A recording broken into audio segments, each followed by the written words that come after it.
Number कर रहे थे और डेफिनिट नंबर के बारे में जान रहे थे। दो तरह का नंबर में हमने दो देखा था, कौन कौन? कार्डिनल और ऑर्डिनल। ये कार्डिनल नंबर दो तरह के थे, कौन कौन? कार्डिनल में दो था, कौन कौन? नहीं बताया? चलिए आगे लिखिए, कॉपी निकालिए, बात बंद कर दीजिए। देखिए इनका कोई ध्यान ही नहीं, आप ही से कह रहे हैं, कहाँ ध्यान है आपका? क्लास में बैठे हैं तो अटेंशन के मोड में बैठिए, केयरलेस नहीं बनना है। लास्ट बेंच, ओ लास्ट रो, एक तो आगे जगह है, आप पीछे बैठे हुए हैं, वहां से आ जाइए, आगे आ जाइए जेंटलमैन, आगे आ जाइए आप दोनों, आ जाइए। पीछे से आगे आ जाओ, आप ही को कह रहे हैं, कम दिस साइड। वहां नहीं, आप आगे आ जाइए ना, क्या दिक्कत है? वहां बैठेंगे बात करने के लिए तो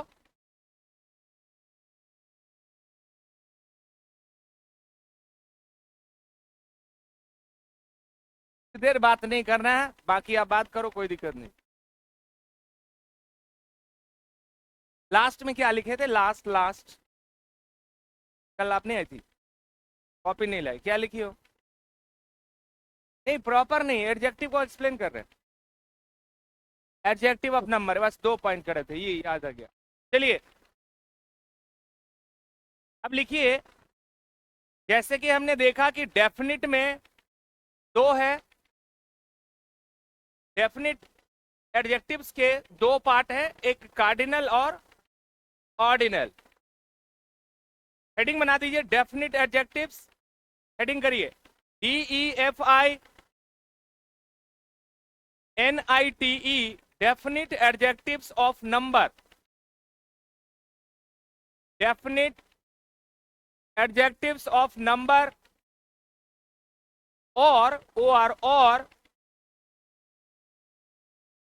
डेफिनिट न्यूमेरल एडजेक्टिव्स, दोनों एक ही चीज है।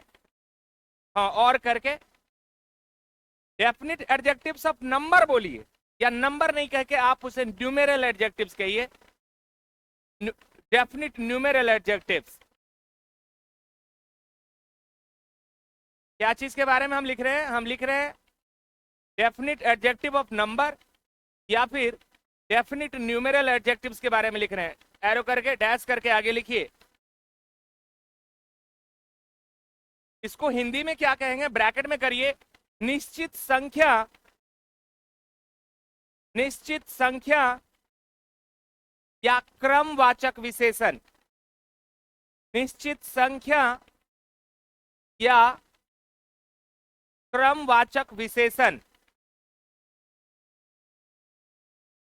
डैश देकर लिखिए, वे adjectives,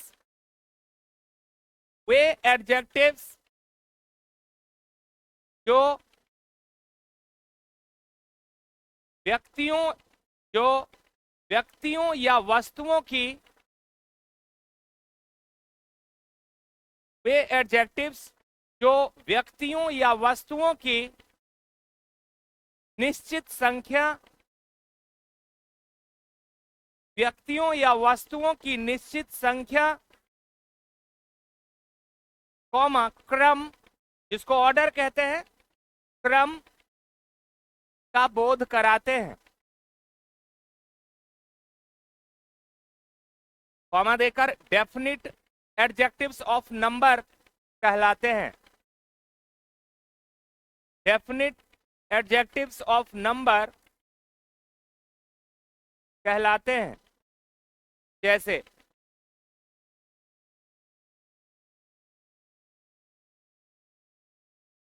I have two brothers,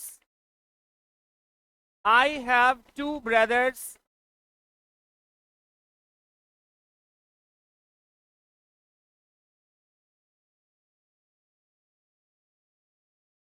अच्छा यहां पर टू क्या है? निश्चित संख्या है कि अनिश्चित संख्या है?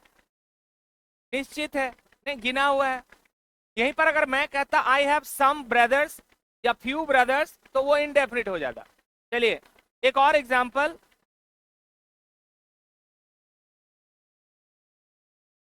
Pandit Nehru was the first prime minister of India. Pandit Nehru was the first prime minister of India. Jawaharlal Nehru Bharat के प्रथम प्रधानमंत्री थे. यहां जो प्रथम है ये डेफिनिट है. ये प्रथम हो गया ऑर्डर वाला, ऑर्डिनल, और उससे पहले जो टू लिखे हैं वो है न्यूमेरल. ये दो टाइप नहीं, ये दो टाइप कौन सी संख्या को बताता है? निश्चित की अनिश्चित? निश्चित. We are talking about definite numeral adjectives or definite adjectives of number. अब हेडिंग बना दीजिए cardinal objectives. Cardinal, CARDINAL,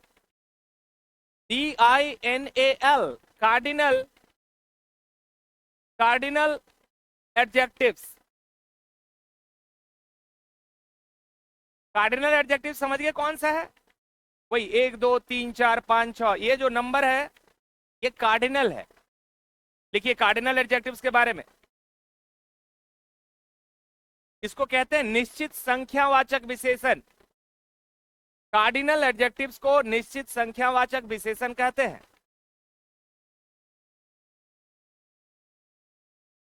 cardinal adjectives के बारे में लिखिए आगे. निश्चित संख्या का बोध कराने, निश्चित संख्या का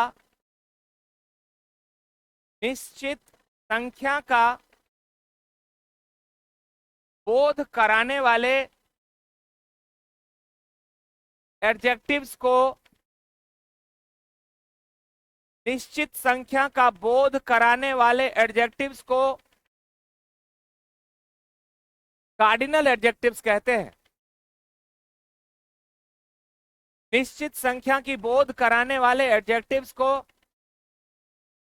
कार्डिनल, CARDINAL, कार्डिनल एडजेक्टिव्स कहते हैं.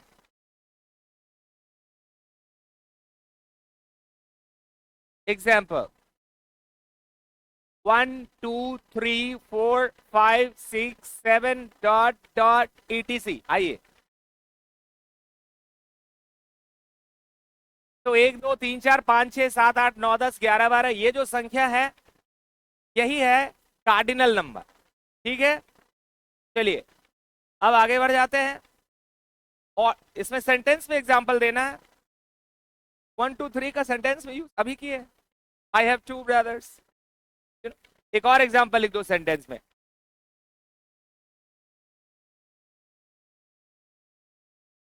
She has 4 sisters. She has 4 sisters. ये 1 2 3 4 कार्डिनल है, बात खत्म है. चलिए दूसरा लिख दीजिए आगे. Ordinal number, ordinal adjectives. Ordinal, ORDINAL, ordinal adjectives.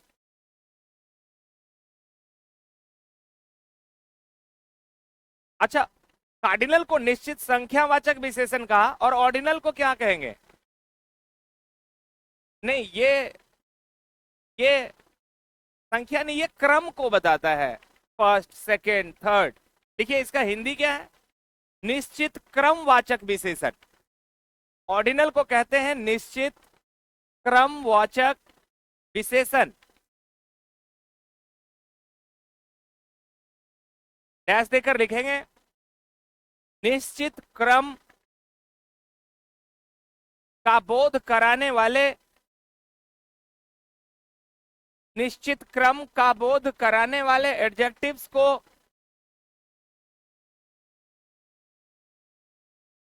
Ordinal adjectives कहते हैं.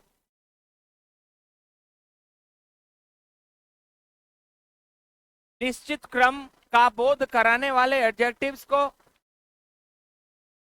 ऑर्डिनल एडजेक्टिव्स कहते हैं. Example next, comma, last, first, second, third, fourth, fifth, six, dot dot dot dot etc। तो ये है क्रम। अच्छा, क्या कहेंगे?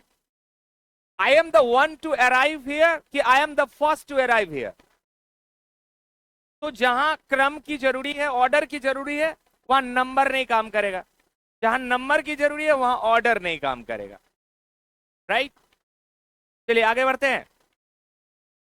ये था हमारा डेफिनिट वाला, दो तरह का, कार्डिनल एंड ऑर्डिनल।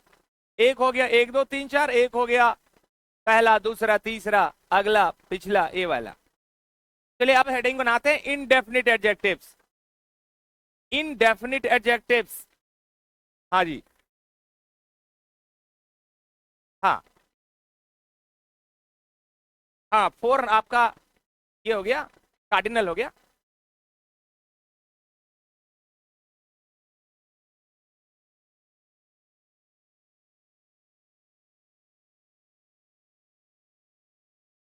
बात नहीं समझे? 4 को ऑर्डिनल नंबर में कैसे लग देगा? तुम कहोगे 4 महीना तो क्या बोलोगे? I have fourth sister. कहना कि आप क्या कहोगे? मेरे पास 2 भाई है, तो आप क्या बोलेंगे? आई हैव सेकंड ब्रदर्स कि आई हैव 2 ब्रदर्स? अब तो बोल के देख लो ना, क्या बोलोगे? आई हैव सेकंड ब्रदर्स की आइए फर्स्ट ब्रदर आ गए? तो जहां ऑर्डिनल है वहां कार्डिनल नहीं सेट होगा ना, मीनिंग में बदल जाएगा ना, मीनिंग ही नहीं आएगा। ठीक है। अच्छा, who is the first batsman to score 10,000 runs in test cricket?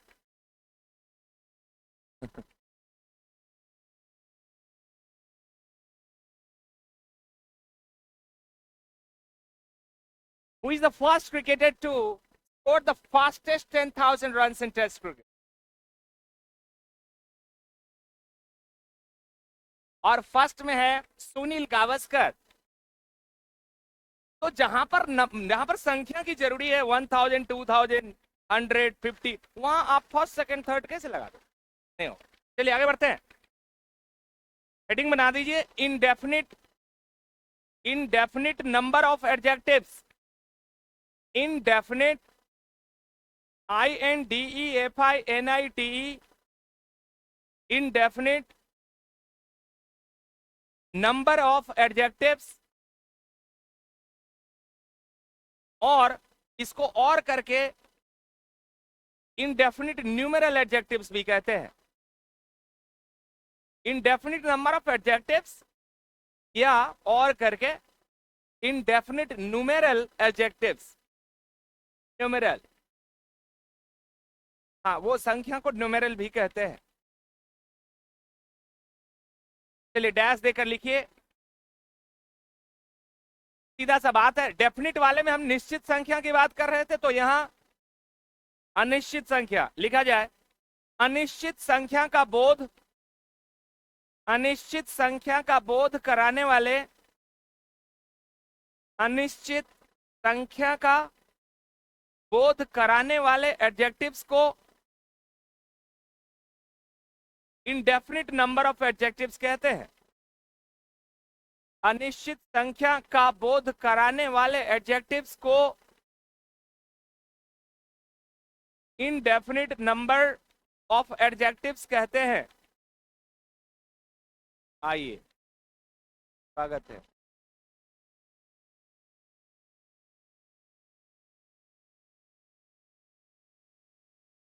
ठीक है, तो इनडेफिनिट से निश्चित संख्या का बोध होगा कि अनिश्चित संख्या का? वो संख्या, अब देखिए एग्जाम्पल देते हैं, आप बताओ कि ये संख्या निश्चित है कि अनिश्चित है। देखिए, many students are laborious.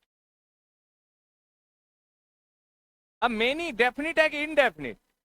Many से संख्या का पता चल रहा है, 2 4 5 6 8 10, कुछ भी नहीं।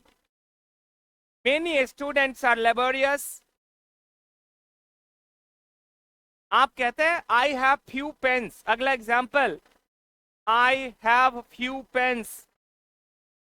बताइए इसमें इंडेफिनिट क्या है? लंबा रहो।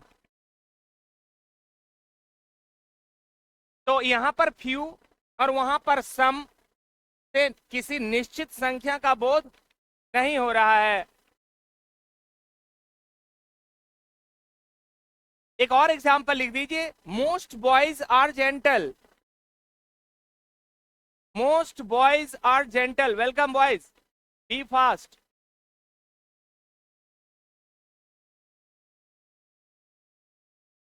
Most boys are gentle. यहां पर मोस्ट क्या हो गया? अब मोस्ट से अधिक संख्या का बोध होता है, अधिक का अधिक, लेकिन कितना ये नहीं पता चलता है। तो फ्यू हो, मोस्ट हो, मेनी हो, सेवरल हो, अ लॉट ऑफ हो, प्लेंटी हो, अ लार्ज नंबर ऑफ हो, इन सब से निश्चित संख्या का बोध नहीं पता चलता, निश्चित का नहीं पता चलता कि कितना संख्या एग्जैक्टली। चलिए, तो ये था हमारा एडजेक्टिव ऑफ नंबर, जिसमें दो तरह का, कार्डिनल एंड ऑर्डिनल। कार्डिनल में हमने दो तरह का देखा था। क्या? एक एक एक क्या था कार्डिनल में? एक निश्चित संख्या वाला था, एक अनिश्चित संख्या वाला था। चलिए, अब आ जाइए प्रॉपर एडजेक्टिव पर। इस एडजेक्टिव से निकल गए। पहले हम लोग पढ़े थे एडजेक्टिव ऑफ क्वालिटी, गुणवाचक विशेषण, है ना। दूसरा में हम लोग क्या पढ़े थे? एडजेक्टिव ऑफ क्वांटिटी, मात्रा या परिमाणवाचक विशेषण। आप अगर क्वेश्चन करेंगे हाउ मच, कितना, तो ये जवाब देना होगा। ये बहुत इंपॉर्टेंट चीज है। क्यों पता है? आप कभी भी कहीं पर कुछ सामान खरीदने जाते हैं, कुछ भी खरीदते हैं, आपका सबसे पहला क्वेश्चन होता है हाउ मच। कोई सामान का कीमत कितना है, ठीक है। जो भी दाम बोले एक ही बार में कह दो टू मच, बहुत है। चलिए, प्रॉपर एडजेक्टिव बहुत ही आसान है। प्रॉपर एडजेक्टिव हेडिंग बना दिए जी? बनाइए प्रॉपर एडजेक्टिव्स जी, बना दिए तो लिखा जाए। ऐसे एडजेक्टिव्स जो प्रॉपर नाउन्स से बनते हैं, ऐसे एडजेक्टिव्स जो प्रॉपर नाउन्स से बनते हैं, प्रॉपर एडजेक्टिव्स कहलाते हैं। सीधा सीधा, ऐसे एडजेक्टिव्स जो प्रॉपर नाउन से बनते हैं, प्रॉपर एडजेक्टिव्स कहलाते हैं।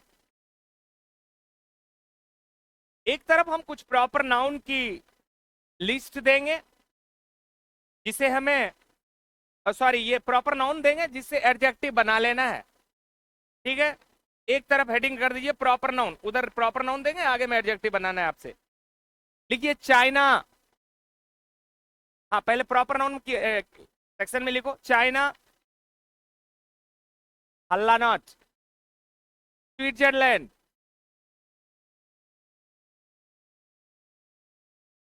देखिए बहुतों को स्विट्जरलैंड का विशेषण नहीं मालूम है।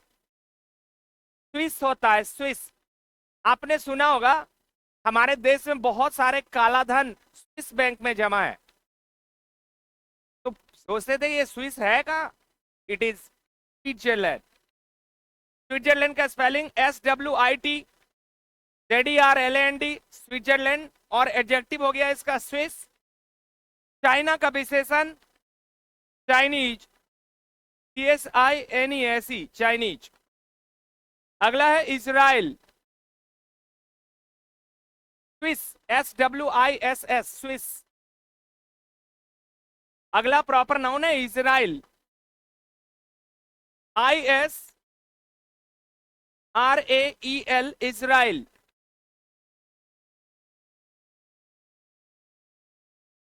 इजराइल अभी काफी दिनों से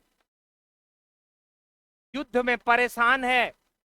सात सात मुल्क मिलकर इजराइल पे अटैक करता है। Triple H, Houthi, Hamas and Hezbollah, Iraq है, अमन है, नहीं, सारे मिलकर के एक साथ इस यहूदी देश पे हमला कर रहा है जिसका नाम है इजराइल, और अकेले सबसे लड़ रहा है। मेहनती नहीं, मुझे नहीं लगता कि दुनिया में जो इजराइल का सेना है और जिस तरह से वो अपने दुश्मन से लड़ता है, सीधा घर में जाके स्ट्राइक करता है। इजराइल का इजराइली विशेषण है इजराइली, स्पेलिंग देख लीजिए, ISRAELI, फिर से ISRAELI, थोड़ा पिक्यूलियर एग्जाम्पल है इजराइली। अफ्रीका, यस बिल्कुल, प्रॉपर नाउन में अफ्रीका और विशेषण में अफ्रीकन, अफ्रीका से African. Greece, GREECE, Greece, Greece का विशेषण है ग्रीक, GREEK, ग्रीक। अगला प्रॉपर नाउन है इटली, ITALY, इटली। हमारी देश की सोनिया गांधी इटली की है, नहीं जी, हमारे राहुल गांधी का ननिहाल है इटली।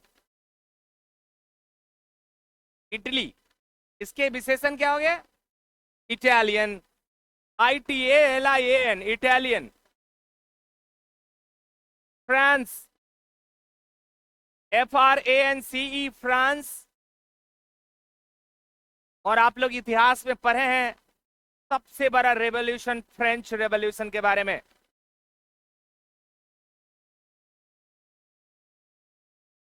हाँ हाँ, फ्रेंच रिवॉल्यूशन हो गया।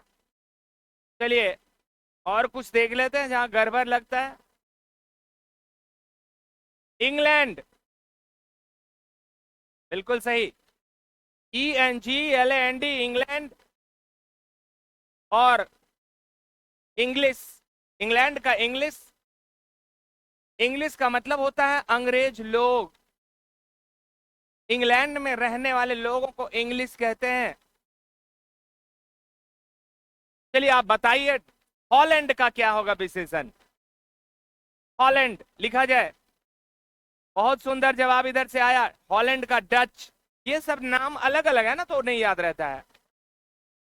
बोलिए नहीं, बोलना मना है, आपकी तरफ से बोलना मना है। सब थोड़ा थोड़ा बोलेंगे तो हबगब चालू हो जाएगा, that is not allowed. HOLLAND, Holland, जिसे हम डच कहते हैं, DUTCH, डच। तो ये डच कम्युनिटी है जो हॉलैंड से ताल्लुक रखता है।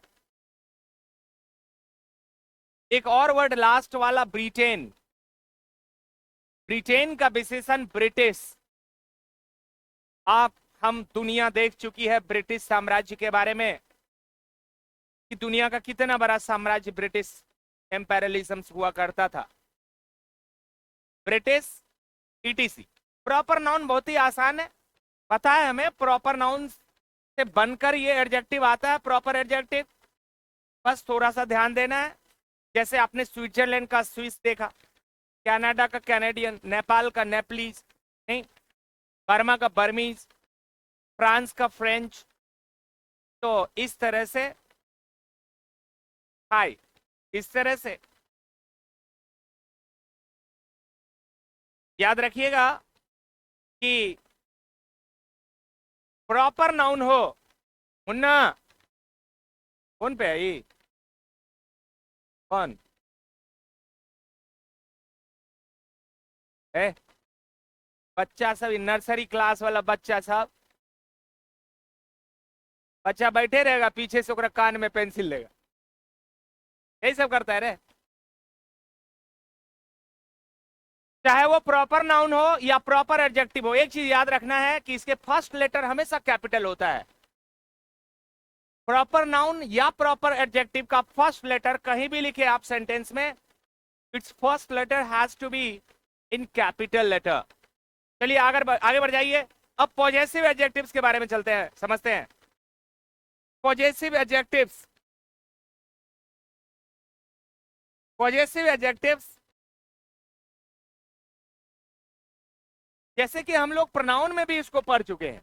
ये देखिए, आई अगर आप नॉमिनेटिव में यूज करते हैं तो इसका माई जो है पॉजेसिव एडजेक्टिव है और माइन इसका पॉजेसिव प्रोनाउन है। अगर आप वी का यूज करते हैं तो इसका पॉजेसिव आवर है, और अगर प्रोनाउन में जाएंगे तो इसमें एस लगा दीजिए। अगर आप सेकेंड पर्सन यू को देखें तो यहां पर है योर, तुम्हारा, और यहां पर एस लगा दीजिए। एस लगा हुआ प्रोनाउन है, याद रखना है। अगर आप ही कहते हैं तो यहां हिज है और यहां भी हिज है। आप कहोगे ये तो कंफ्यूजिंग है, नहीं। क्यों? अगर एडजेक्टिव होगा तो इसके आगे नाउन होगा, अगर इसके आगे नाउन नहीं है तो ये साहब प्रोनाउन है। कोई कंफ्यूजन नहीं कि हिज एडजेक्टिव है कि प्रोनाउन है। जैसे ही आप पॉजेसिव एडजेक्टिव का यूज करते हैं, पॉजेसिव एडजेक्टिव को डिटर्मिनर्स कहते हैं, और डिटर्मिनर्स का मतलब होता है नाउन इंट्रोड्यूसर। मतलब ये कि आप कहीं पर मैं ये वर्ड देख लूं तो अब मुझे समझते देर नहीं लगना चाहिए कि आगे में नाउन ही है, इसके आगे आगे कुछ हो ही नहीं सकता है, क्योंकि इनका नाम है नाउन इंट्रोड्यूसर। ये साहब आ गए तो आगे क्या आएगा ये निश्चित हो गया है कि अब आगे नाउन ही आएगा। समझ गए? हम कहते हैं यू आर माई, अब आगे क्या बोलेंगे? हाँ, तुम तो मेरे हो ही, मैं आगे बोलेंगे क्या? You are my students, you are my friends, you are my relatives, you are my brothers.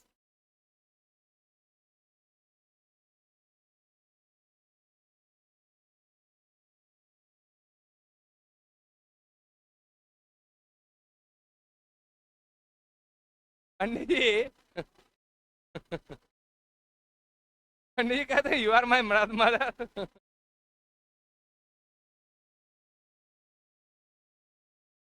देखिए, आप कह सकते हैं, देखिए जब आप किसी को माँ कहते हैं तो माँ का मतलब कोई जरूरी नहीं कि वो अपना माँ हो, वो माँ जैसी है, हो सकता है, घबराना नहीं है। आपने कई बार लोगों को कहते हुए सुना है कि आप ही मेरे माए बाप हैं, तो कहा वही माए बाप है, अब वो वाला कौन है? ऐसा नहीं है, आप मानते हैं। जी, आप ठीक से बैठिए, आप इतने थके हुए क्यों लग रहे हैं? चलिए,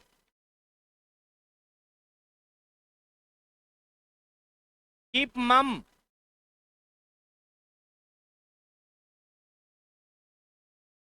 तो ये थे हमारे प्रॉपर, सॉरी पॉजेसिव की बात कर रहे थे ना, तो ही का हिज आ गया। इस हिज में कौन एडजेक्टिव कौन प्रोनाउन, ये सेंटेंस में यूज होने के बाद पता चलेगा, क्योंकि अगर इसके आगे नाउन आ गया तो ये एडजेक्टिव है, नहीं तो ये प्रोनाउन है।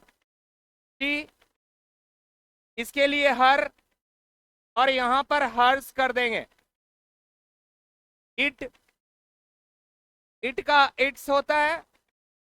अक्सर एक भूल बच्चा करता है कि जब भी वो पॉजेसिव का इट्स लिखता है ना, बीच में कॉमा डाल देता है, यही भूल हो जाता है। वो इट इज हो जाएगा, इट्स का इट इज, वो इट इज का शॉर्ट फॉर्म है इट्स, जो कभी नहीं होना चाहिए। पॉजेसिव के बीच में एपोस्ट्रोफी एस का कोई गुंजाइश नहीं है, इसका प्रोनाउन नहीं होता है। और लास्ट में दे है, जिसके एडजेक्टिव में हम लोग देयर यूज करते हैं और प्रोनाउन में देयर्स यूज करते हैं। तो सीधा सा ये एस वाला पार्ट जो है वो प्रोनाउन है। और याद क्या रखना है, प्रोनाउन के आगे भूल से नाउन नहीं आता है, क्योंकि प्रोनाउन नाउन को हटा करके आता है, फिर नाउन वहां नहीं दिखना चाहिए। लेकिन अगर एडजेक्टिव है तो नाउन को ढूंढ के लाओ, खोज के लाओ, क्योंकि बिना नाउन का एडजेक्टिव रह नहीं सकता और प्रोनाउन नाउन के साथ नहीं रह सकता। ये दोनों में कंडीशन है। क्या कंडीशन है? कौन किसके साथ नहीं रहेगा? प्रोनाउन नाउन के साथ नहीं रहेगा, क्योंकि वो नाउन के लिए आया, नाउन के बदले में आया, नाउन के स्थान पे आया, और सीधा बात कहो तो नाउन को रोकने के लिए आया है। pronoun is used just to stop the repetition of noun. Noun बार बार वाक्य में नहीं आया, इसलिए pronoun आ जाता है। लेकिन एडजेक्टिव की बात हो तो बताए हैं कि एडजेक्टिव नाउन इंट्रोड्यूसर है, ये डिटर्मिनर्स है, और ये किस चीज को डिटरमाइन करता है? तो वो है नाउन।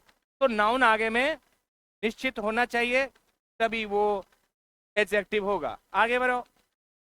पॉजेसिव एडजेक्टिव का हेडिंग बनाए जी, बनाइए। Make possessive adjectives.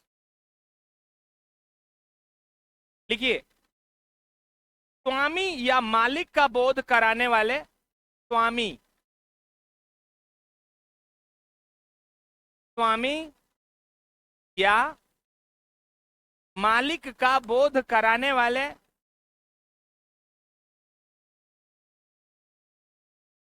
एडजेक्टिव्स को पॉजेसिव एडजेक्टिव्स कहते हैं। स्वामी या मालिक का बोध कराने वाले एडजेक्टिव्स को पॉजेसिव एडजेक्टिव्स कहते हैं। और वहीं पर एक क्लॉज लिख दो कि ये हमेशा नाउन के पहले प्रयुक्त होते हैं। वहीं पर ऐड कर दीजिए कि ये हमेशा नाउन के पहले प्रयुक्त होते हैं।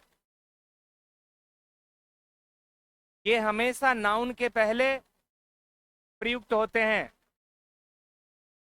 चलिए कुछ एग्जाम्पल्स हो जाए। This is your pen. अच्छा, दिस इज योर पेन में एडजेक्टिव कहां है? योर। बहुत सुंदर। These are our chairs. Our क्यों? क्योंकि आगे में चेयर्स है नाउन, योर के बाद पेन है नाउन, तो पॉजेसिव एडजेक्टिव के बाद होना है नाउन।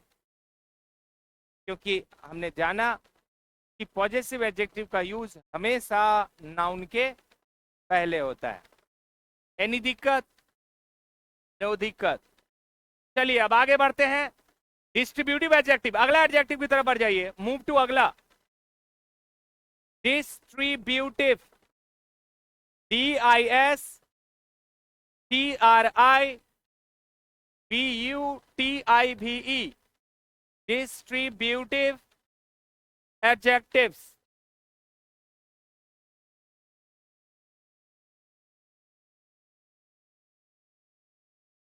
ये बहुत सुंदर एडजेक्टिव्स है डिस्ट्रीब्यूटिव वाला। आप प्रोनाउन में भी पढ़े हैं डिस्ट्रीब्यूटिव प्रोनाउन, याद है? वो नहीं, डिस्ट्रीब्यूटिव का यूज कहां करते हैं, किस लिए करते हैं, ये जानना है। देखिए जान लीजिए, बार बार फिर से प्रोनाउन में भी पढ़े हैं, फिर से पढ़ लेते हैं। दो या दो से अधिक व्यक्तियों या वस्तुओं में से एक या हर एक का बोध कराने के लिए डिस्ट्रीब्यूटिव एडजेक्टिव का यूज होता है। फिर से सुन लीजिए, दो या दो से अधिक, हम दो की भी बात करेंगे, हम हजारों लाखों करोड़ों की भी बात करेंगे। दो या दो से अधिक, या तो वो वस्तु है या व्यक्ति है, उसमें से अगर एक का बोध कराना हो, बहुतों में या फिर दो में, वो वस्तु हो या व्यक्ति हो, में से अगर एक का बोध कराना हो या हर एक का बोध कराना हो, तो वहां पर डिस्ट्रीब्यूटिव एडजेक्टिव का यूज होता है।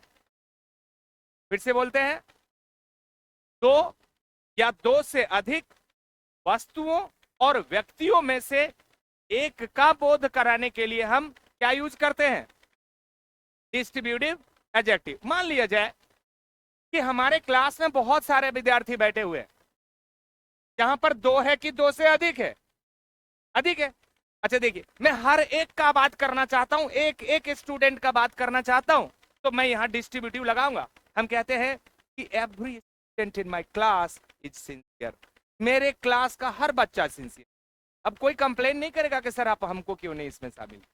सब आ गया, हर एक कह दिए। नहीं, हम कहते हैं every citizen of this country इस देश का हर एक नागरिक, हो गया ना, 140 करोड़ की बात मैंने एक वर्ड से कर दिया। एवरी सिटीजन हो गया, भारत का हर नागरिक आ गया। ललुआ है, तेरा और कुछ छूटेगा।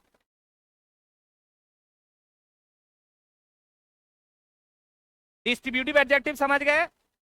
तो चल समझते हैं हमारे पंडित जी क्या समझे डिस्ट्रीब्यूटिव से। डिस्ट्रीब्यूटिव से आप क्या समझे पंडित जी? हाँ? पंडित जी बताएंगे अभी कि डिस्ट्रीब्यूटिव से इन्होंने क्या समझा, बोलिए। अरे बोलो ना जो समझ में आया पंडित जी, कमान बोलिए जो आपको समझ में आया, बोलिए आप समझे, बताइए। नहीं, दो का कहां बोध कराएंगे, फिर से ये नहीं कर पाए, आप बताएंगे क्या समझे जी, 1 सेकेंड। जो कराते हैं, क्या शादी ब्याह कराते हैं, क्या कराते हैं, जो कराते हैं, ऐसे क्या बोल रहे हैं आप? फिर से सुन लो, एक बार फिर से सुन लो। दो या दो से अधिक वस्तुओं और व्यक्तियों में से एक का बोध कराने के लिए डिस्ट्रीब्यूटिव का यूज होता है। क्या बोले हम? हाँ, अब दो या दो से अधिक तो क्या है, तो वो हो क्या सकता, तो या तो व्यक्ति है या वस्तु है। क्या? बिल्कुल। लिखिए डिस्ट्रीब्यूटिव एडजेक्टिव से हेडिंग बढ़ाएं। Very good.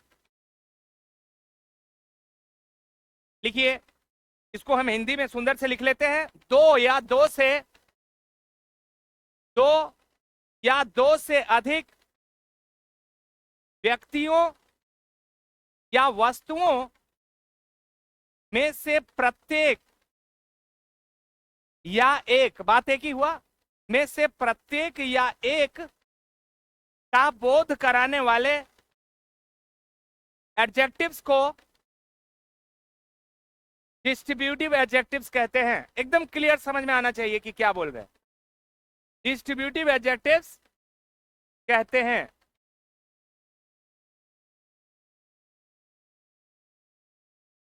इसकी एग्जांपल लिखा जाए, each every either neither, each every either neither लिखा जाए, each EACH comma every comma either comma neither, each every either neither.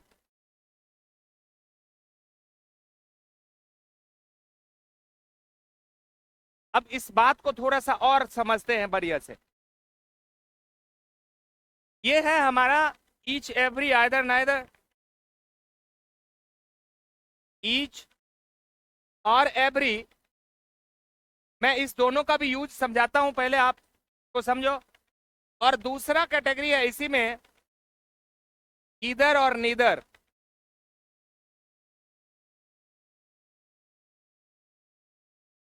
एक चीज तो आपने अभी अभी समझा है, हेलो हेलो, अभी अभी एक चीज तो आपने समझा है कि अगर इसे एडजेक्टिव बनाना है तो इसके आगे नाउन रखना है, क्योंकि बिना नाउन फॉलो किए हुए एडजेक्टिव हो ही नहीं सकता।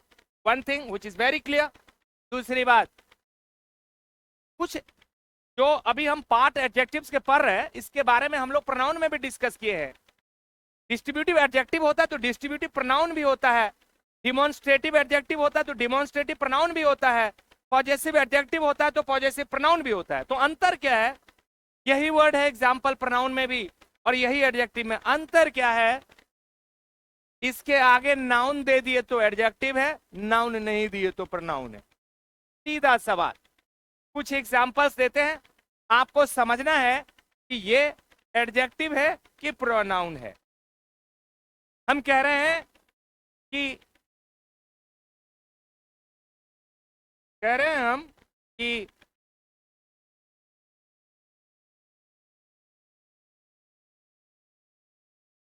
Either of them is responsible.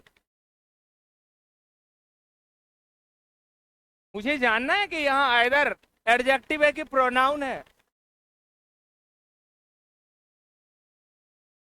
बताइए। सीधा सा देखिए ना कि आइदर के बाद नाउन है नहीं है, तो ये कभी एडजेक्टिव नहीं है, सीधा।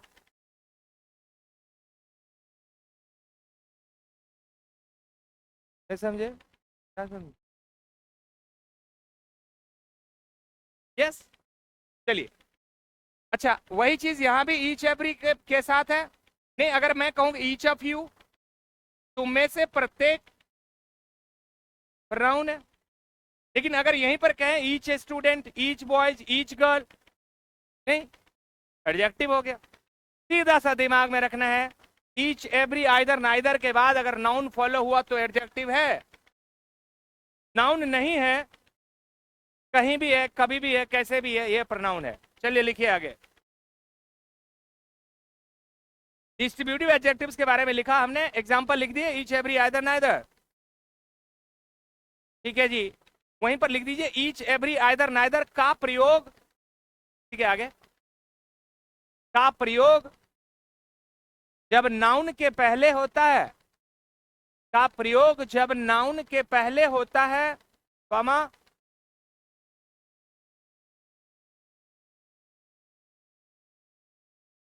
ईच एवरी आइदर नाइदर का प्रयोग जब नाउन्स के पहले होता है, ये डिस्ट्रीब्यूटिव एडजेक्टिव्स कहलाते हैं। अगर ये नाउन के पहले होता है तो डिस्ट्रीब्यूटिव एडजेक्टिव्स कहलाते हैं।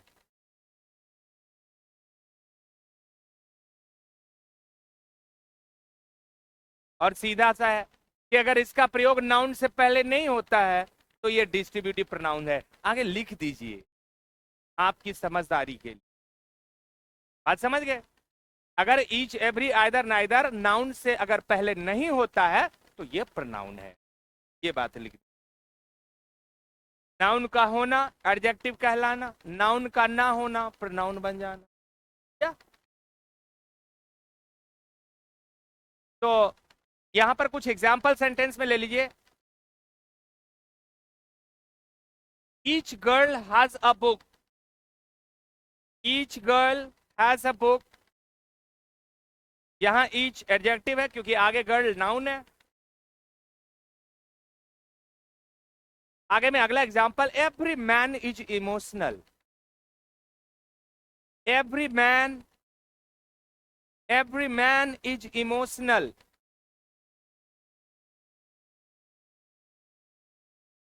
EMOTIONAL। बताइए ना, कौन इंसान है जो अपने जीवन में कभी भावुक नहीं होता है, भावनाओं में नहीं आता है, इमोशन में नहीं पड़ता है? कभी न कभी, कहीं न कहीं, कैसे न कैसे करके जो तुम्हारा नेचर है वो कैसे, सुनिए, आप किसी को कह दो कि तू सेल्फिश है, गुस्सा आ जाएगा, झगड़ा करेगा कि हमको सेल्फिश बोला। अरे जनाब, भगवान ने ही हर इंसान को सेल्फिश बनाया है। By nature all human beings are selfish. दिक्कत क्या है कि कोई कोई ज्यादा स्वार्थी हो जाता है, यहां दिक्कत है, ये गड़बड़। स्वार्थ है, हाँ, देखिए मैं यहां पर खड़ा हूं, स्वार्थ है, आप यहां पर खड़े हैं, स्वार्थ है। रामायण में लिखा है, स्वार्थ लाग सब पीड़ित किन्हा। स्वार्थ है इसीलिए एक दूसरे से लोग जुड़ते हैं, वरना किसी से किसी का कोई मतलब ही नहीं रहता। तो भगवान ने ही सबको नेचर मतलब स्वार्थी बनाया है। तो हम अगर आप किसी को कहते हैं, लल्लूस, क्या बात करते हो बीच में, hold your tongue, keep quiet. चलिए, लेट अस मूव आगे। तो ये थे हमारे डिस्ट्रीब्यूटिव प्रोनाउन। एक एग्जांपल आइदर नाइदर का भी दीजिए कि लिखा जाए, either book is yours, either book is yours. इसका कोई हिंदी समझाएगा हमको, आइदर बुक इज योर्स? बहुत सुंदर जवाब, क्योंकि आइदर नाइदर का यूज दो के लिए होता है। यही दो शब्द मुझे सुनना था जो उसने कहा कि इन दोनों किताब में से कोई एक आपका है। यहां पर बहुत किताब की बात नहीं है क्योंकि आइदर है। बहुत सुंदर, वेरी गुड मुन्ना। हाँ, क्या बोल रही है इधर? You are telling something? Talwar are why laughing, I don't understand. क्या बाबू, ये कपिल शर्मा का शो चल रहा है क्या? लिख दिए either book is yours.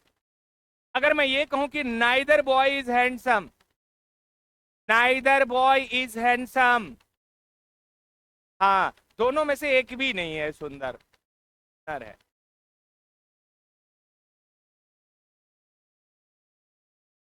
Either neither का यूज दो के लिए, और ईच एवरी का यूज, अच्छा थोड़ा ये भी समझ लेते हैं, ईच एवरी का भी यूज आगे लिखा देंगे बट समझ लो दिमाग में सेट। ईच का यूज दो या दो से अधिक में से एक के लिए होता है। क्या बोले? दो और दो से अधिक में से एक का बोध कराने के लिए ईच का यूज करते हैं, लेकिन हमेशा दो से अधिक में से एक का बोध कराने के लिए एवरी का यूज होता है। दो के लिए एवरी का यूज नहीं है। क्या बोला? दो और दो से अधिक व्यक्ति और वस्तु में से एक का बोध कराने के लिए आप ईच का यूज कर लेंगे। ईच सब में चलेगा, 2 गो है, 4 गो है, 10 गो है, 50 गो है, 50 लाख है, चलेगा। दो या दो से अधिक, दोनों के लिए ईच का यूज होगा, लेकिन दो के लिए कभी एवरी का यूज नहीं होगा। अगर दो स्टूडेंट प्रेजेंट है और दोनों के पास अगर दोनों के पास मान लो बैग है, तो हम ऐसे नहीं कह सकते कि every student has a bag. क्यों? दुए गो है, यहां ईच का यूज होगा दो के लिए, और सब के लिए भी ईच होगा, और सब के लिए फिर एवरी का यूज होगा। ईच का यूज दो के लिए नहीं है, बाकी सब के लिए। क्या बोला हमने? ईच का यूज दोनों के लिए, दो के लिए, दो से अधिक में से एक का बोध कराने के लिए, लेकिन एवरी का यूज हमेशा दो से अधिक में से का बोध कराने के लिए हम एवरी का यूज नहीं, हजारों में, करोड़ों में, मिलियंस में, बिलियंस में, ट्रिलियंस में, पगला। ठीक है, इसमें प्राउन में भी पर है ना ये सब, इसीलिए ना एक बार बताते हैं समझ में आ जाता है। चलिए, तो ये थे डिस्ट्रीब्यूटिव, ज्यादा दिमाग नहीं चाटेंगे आपको। अब चलते हैं डिमॉन्स्ट्रेटिव की तरफ। अगला डिमॉन्स्ट्रेटिव एडजेक्टिव्स, शायद 7 नंबर में आपने लिखा है क्या? Look at the numbers you have written. Demonstrative adjectives,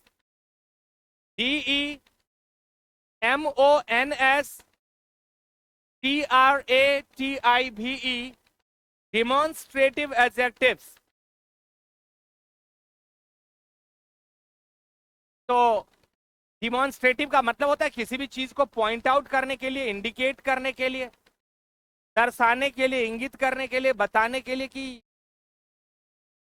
हाँ, इसके लिए हम लोग this, that, these, those, such, certain जैसे शब्द का प्रयोग करते हैं। लिखिए आगे, नहीं एग्जाम्पल नहीं, के बारे में लिखते हैं पहले। देखिए, व्यक्तियों या वस्तुओं को डिमॉन्स्ट्रेटिव एडजेक्टिव्स देकर डैश दे दीजिए, उसके बाद लिखिए व्यक्तियों या वस्तुओं को सूचित या संकेतित करने के लिए, संकेतित करने वाले एडजेक्टिव्स को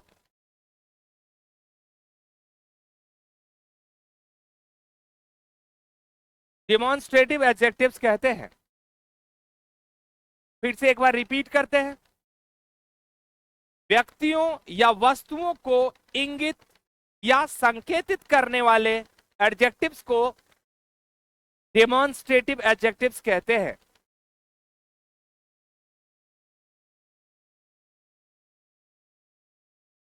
अब आप देखोगे कि यहां पर भी 2 टाइप आने वाले हैं। इस डेमोन्स्ट्रेटिव में भी कुछ डेफिनिट है और कुछ इनडेफिनिट है। डेफिनिट और इनडेफिनिट के बारे में हमको मालूम है, निश्चित और अनिश्चित, है ना। जैसे हमने नंबर में भी पढ़ा है, निश्चित संख्या और अनिश्चित संख्या। उसी तरह से डिस्ट्रीब्यूटिव एडजेक्टिव के भी 2 पार्ट बना दीजिए, सॉरी डेमोन्स्ट्रेटिव के भी। ये रहा हमारा डेमोन्स्ट्रेटिव, DEMONSTRATIVE,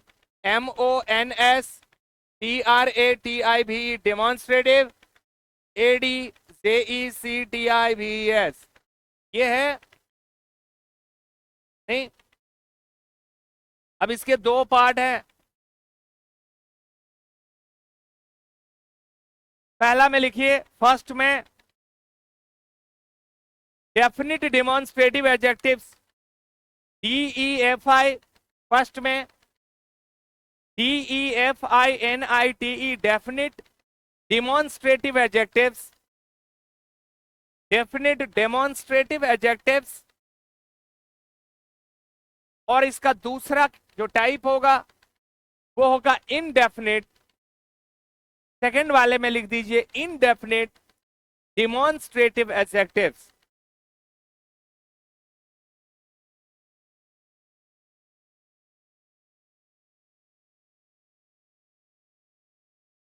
क्लियर? डेफिनिट और इनडेफिनिट।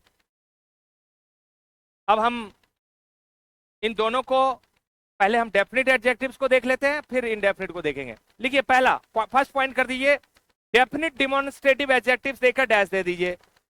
जो आप फर्स्ट में लिखे हैं DEFINITE, definite demonstrative, DEMONSTRATIVE adjectives. Definite demonstrative adjectives को डैश करके लिखिए। निश्चित व्यक्ति या वस्तु को इंगित या संकेतित करने वाले, निश्चित व्यक्ति या वस्तु को इंगित मतलब होता है पॉइंट आउट करना, इंगित या संकेतित करने वाले एडजेक्टिव्स को डेफिनिट डेमोन्स्ट्रेटिव एडजेक्टिव्स कहते हैं। फिर से एक बार रिपीट करते हैं, निश्चित व्यक्ति या वस्तु को इंगित या संकेतित करने वाले एडजेक्टिव्स को डेफिनिट डेमोन्स्ट्रेटिव एडजेक्टिव्स कहते हैं। तो यहां पर कोई निश्चित वस्तु या व्यक्ति है जिसे इंडिकेट किया जा रहा है, जिसे पॉइंट आउट किया जा रहा है। एग्जाम्पल, डेफिनिट वालों का एग्जाम्पल दीजिए, this, that, these, those. This, that, these, those, comma such, comma the same. हाँ, द सेम भी डेफिनिट वाले में। तो डेफिनिट वाले में क्या क्या एग्जांपल लिए? दिस, दैट, दीज, दोज, सच और द सेम, ये है डेफिनिट डेमोन्स्ट्रेटिव की कैटेगरी में। अब हम लिखते हैं इनडेफिनिट के बारे में, दूसरा जो है उसके बारे में लिख देते हैं। हाँ, दूसरा में क्या है? Indefinite demonstrative adjectives. Indefinite demonstrative adjectives heading बना के डैश दे दीजिए। के बारे में लिखा जाए अनिश्चित, वहां निश्चित था ना, तो यहां अनिश्चित कर दीजिए। अनिश्चित व्यक्ति या वस्तु को इंगित या सांकेतिक, इंगित या संकेतिक करने वाले एडजेक्टिव्स को इनडेफिनिट डेमोन्स्ट्रेटिव एडजेक्टिव्स कहते हैं। एक बार फिर से, अनिश्चित व्यक्ति या वस्तु को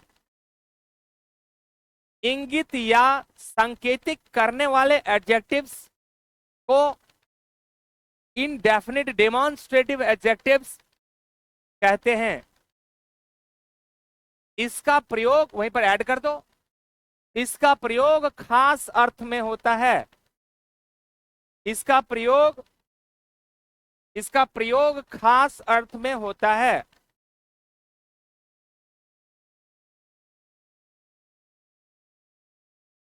एग्जाम्पल लिखा जाए, इनडेफिनिट डिमॉन्स्ट्रेटिव एडजेक्टिव्स का some, comma any, comma a certain, comma certain, CERTAIN। अच्छा, ए सर्टेन और सर्टेन दोनों का मीनिंग समझाएंगे।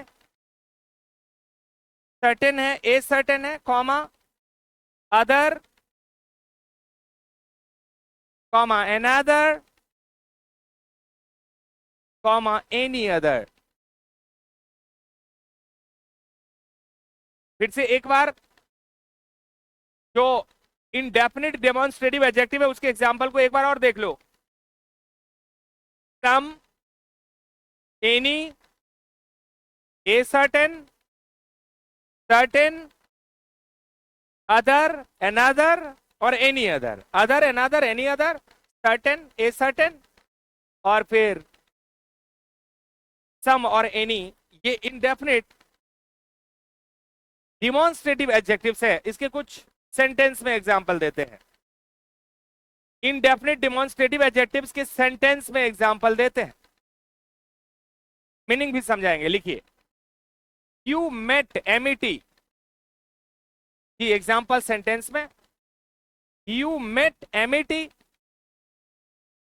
a certain woman, you met a certain woman, WOMAN, woman, yesterday evening।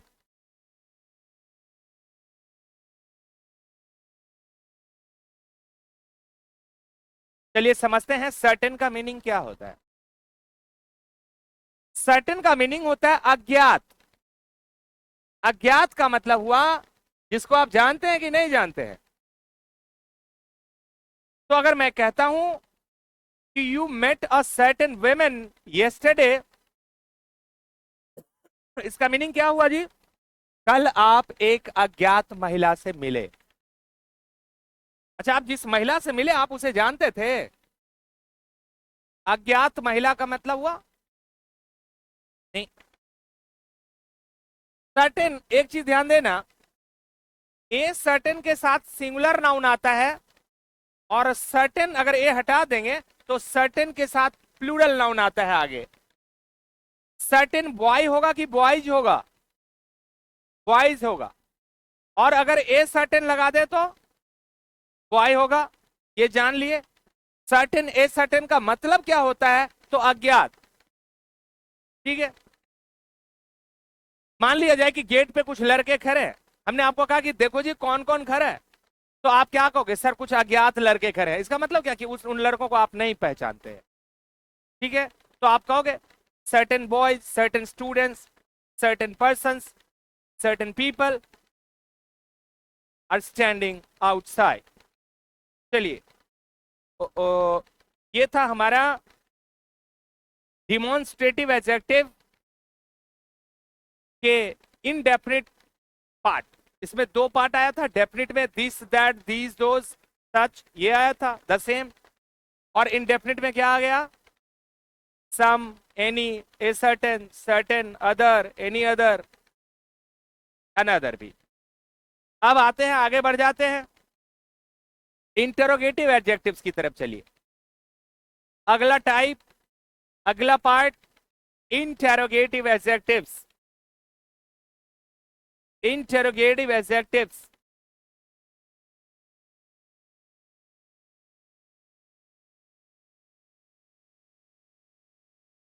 Interrogative adjectives. अच्छा, इसमें तो कोई बात सीधा सा है। इंटरोगेटिव का मतलब ही होता है asking questions, making an enquiry. प्रश्न पूछने का काम करता है इंटरोगेटिव। लेकिन इंटरोगेटिव बहुत कुछ है, आपको थोड़ा सा कंफ्यूज करते हैं। इंटरोगेटिव प्रोनाउन है, इंटरोगेटिव एडजेक्टिव है, इंटरोगेटिव एडवर्ब है। आप कहोगे कि एडवर्ब भी है, प्रोनाउन भी है, एडजेक्टिव भी है। सर गड़बड़ नहीं होगा? कि नहीं होगा। क्यों? क्योंकि सबका काम अलग अलग है ना। हम तो काम के आधार पर उसको पहचानते हैं। आप अगर विशेषता बताने के काम कर रहे हैं तो आप विशेषण है। नहीं, अगर आप क्रिया विशेषण की काम कर रहे हैं तो आप एडवर्ब हैं। और नहीं, अगर आप किसी के बदले में आए हैं तो आप प्रोनाउन है।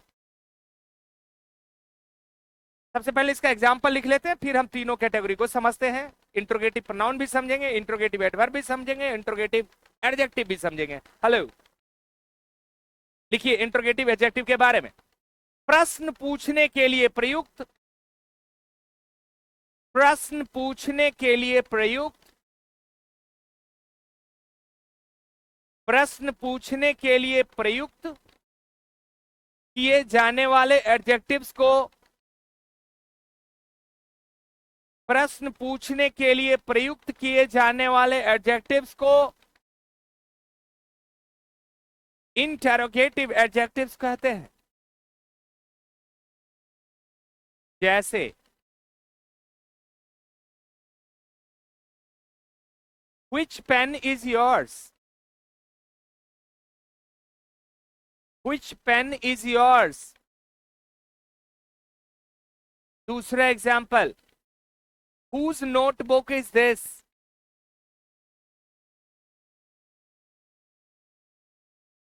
तीसरा, दूसरा में है Whose notebook? Whose notebook is this? यह किसका नोटबुक है?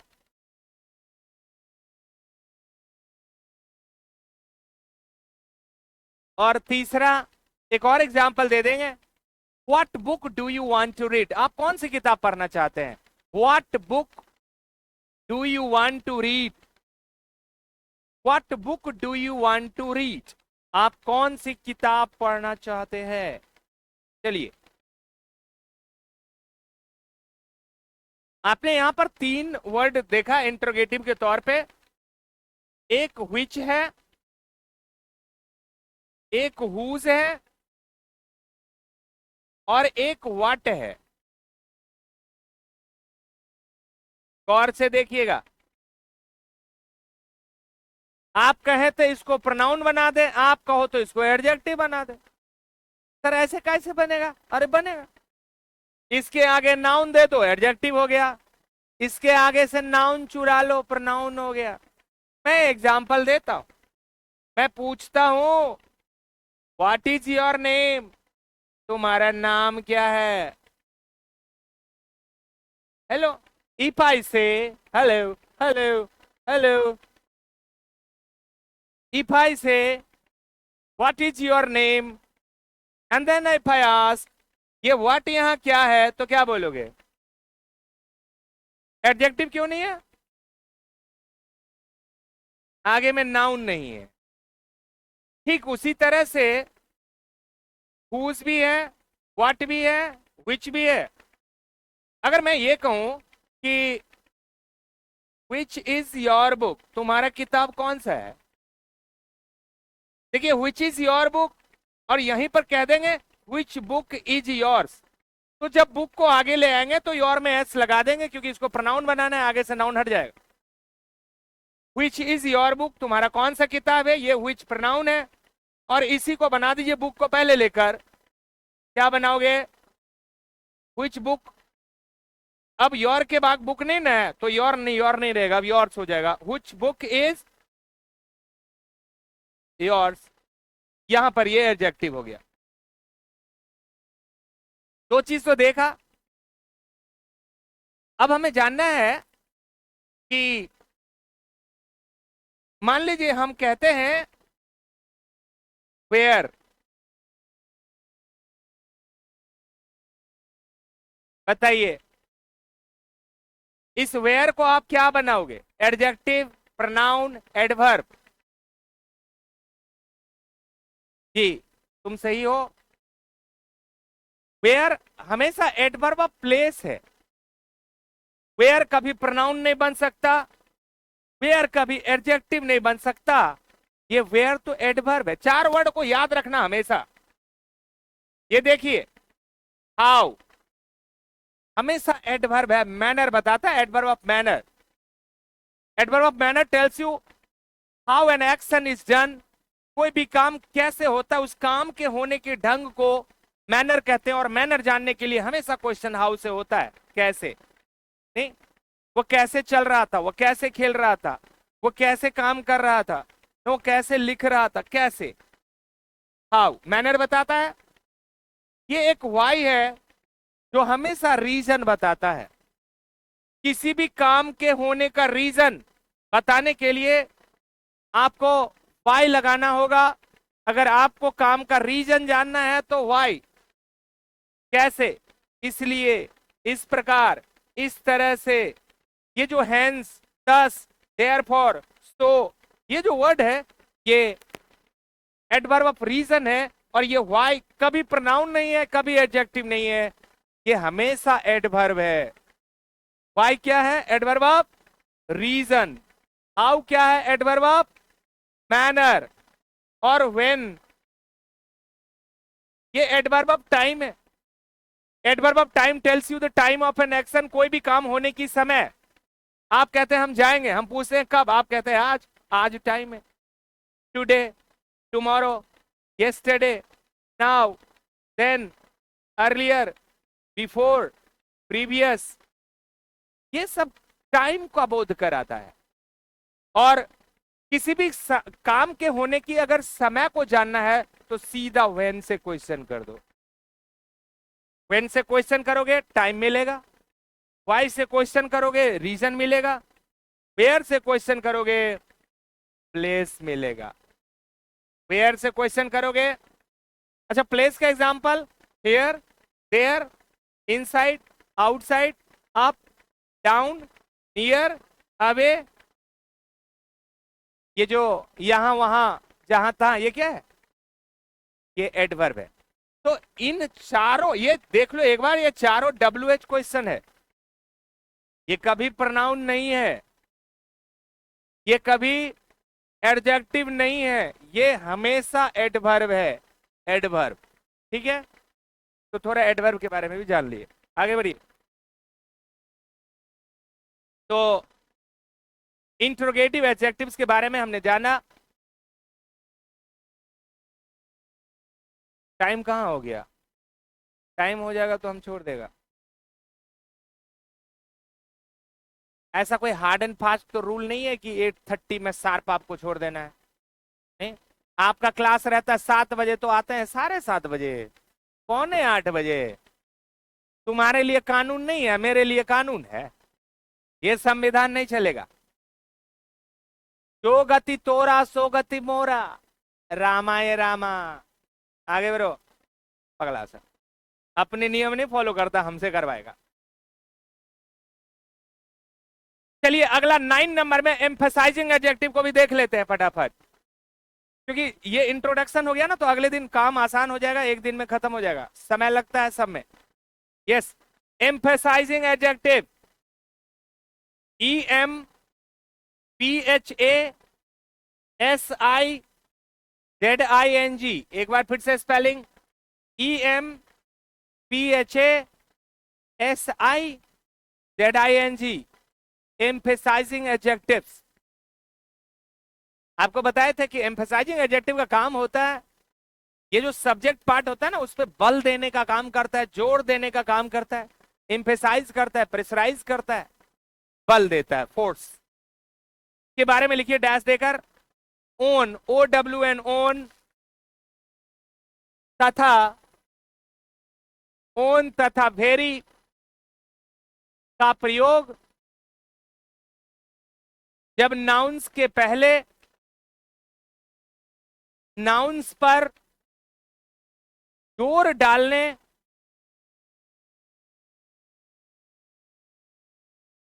या एम्फेसिस, EMPHASIS, वही हुआ जोर डालना, एम्फेसिस करने के लिए होता है, तो ये एम्फेसाइजिंग एडजेक्टिव्स कहलाते हैं।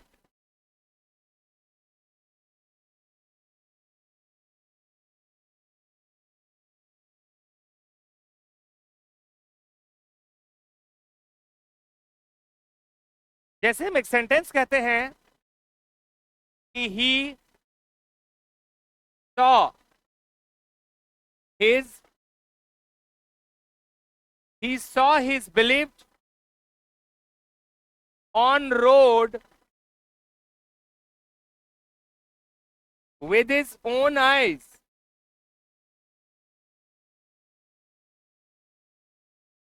क्या लिखा हमने सेंटेंस? हाँ, क्या लिखे?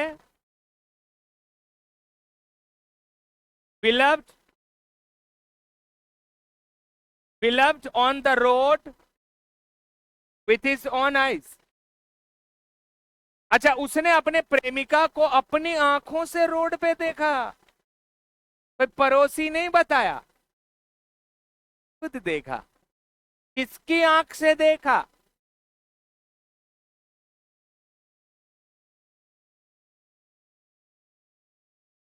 रोड पे तो क्या देखी, तालाब में? जहां रहेगा वहीं ना देखेगा। यहां पर आप एक चीज देख लो, अपनी आंखों से देखा है नहीं। एक नॉन फेनाइट भर में एक लाइन पढ़ाते हैं, पर अच्छा लाइन है। अंग्रेजी में कहावत है, सीइंग इज बिलीविंग। इन आंखों को जो दिखता है वो विश्वास होता है। क्या मुन्ना? जो आई विटनेस होते हैं, जो प्रत्यक्षदर्शी होते हैं, उनको और किसी प्रमाण की जरूरत नहीं है। समझ गए? आज से 3 दिन 4 दिन पहले उत्तर प्रदेश के संभल में जो घटना हुआ, बहुत भयानक घटना हुआ। 5 लोगों की हत्या हो गया, कई पुलिस वाले घायल हैं, डीएमएसपी सब हॉस्पिटलाइज्ड, ऐसा हाल है। अब देखिए, उन एक एक लोगों की तस्वीर सामने में है, ये कितना बड़ा बात है। कभी आप क्राइम करते थे और आपको नहीं पकड़ा जाता था, क्यों? क्योंकि आप बच जाते थे। लेकिन आज आप एक एक की तस्वीर सामने में है, फोटो, सारे के फोटोज निकाले जा रहे हैं, छोटे छोटे पासपोर्ट साइज। आप जब कुछ घटना करते हैं तो आपको ऐसा लगता रहता है कि हम बच जाएंगे, हमको कोई नहीं देख रहा है। लेकिन हमारा तंत्र अब इतना मजबूत है कि अब कोई बच नहीं सकता। पता है, आप इधर रोरा फेंक रहे हैं और आपका तस्वीर ड्रोन कैमरे से लिया जा रहा है। आप सोचते हैं सेफ है, लेकिन आपको पता नहीं आपका जीवन बर्बाद हो गया। एनएसए जैसे कानून लगने वाला है उन लोगों पे जो कानून तोड़ते हैं। कानून तोड़ने वाले तोड़ते हैं, लेकिन उसके बाद क्या होता है उस पे सबको ध्यान देना चाहिए। अगर ऐसा होगा तभी इस तरह का चीज नहीं होगा। तो चलिए, जो दिख रहा है यहां पर आइज नाउन है। इन आंखों पे जोर देने के लिए हमने यहां ऑन का यूज किया है। एक एग्जांपल लिख दो, एक और एग्जांपल लिखिए। ऑन लिखा? हाँ हाँ हाँ हाँ हाँ, लिखिए, सी किल्ड, KILLED, सी किल्ड हर हस्बैंड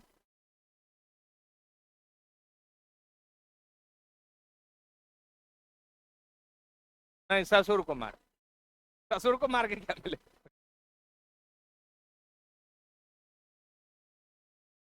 हस्बैंड को तो इसलिए मारी होगी क्योंकि बगल में कोई दूसरा हस्बैंड तैयार हो।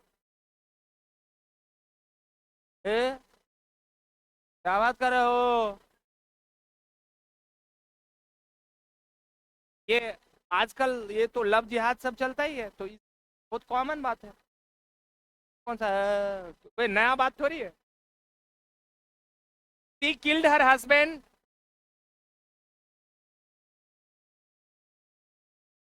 बिफोर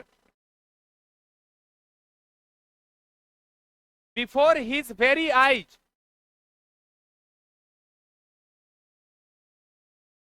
हाँ, बिफोर हिज वेरी आईज मतलब उसी के आंखों के सामने में। आईज, EYES, कौन आई समझ रहा था? चला आंख। सी किल्ड हर, सेंटेंस को लिखा जाए ठीक से, सी किल्ड, बोलिए नहीं, she killed her husband before his very eyes.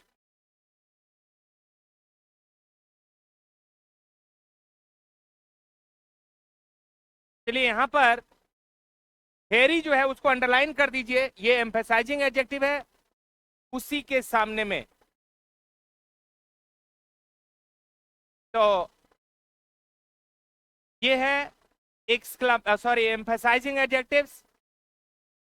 And एक और है लास्ट, उसको भी लिख ही डालो, एक्सक्लामेटरी एडजेक्टिव। खत्म, मतलब आगे अब रूल पे चलेंगे, इंट्रोडक्शन का काम खत्म हो जाएगा। फिर लास्ट में एक्सक्लामेटरी एडजेक्टिव्स, इसमें तो कोई झमेले नहीं है, सीधा साधा चीज है।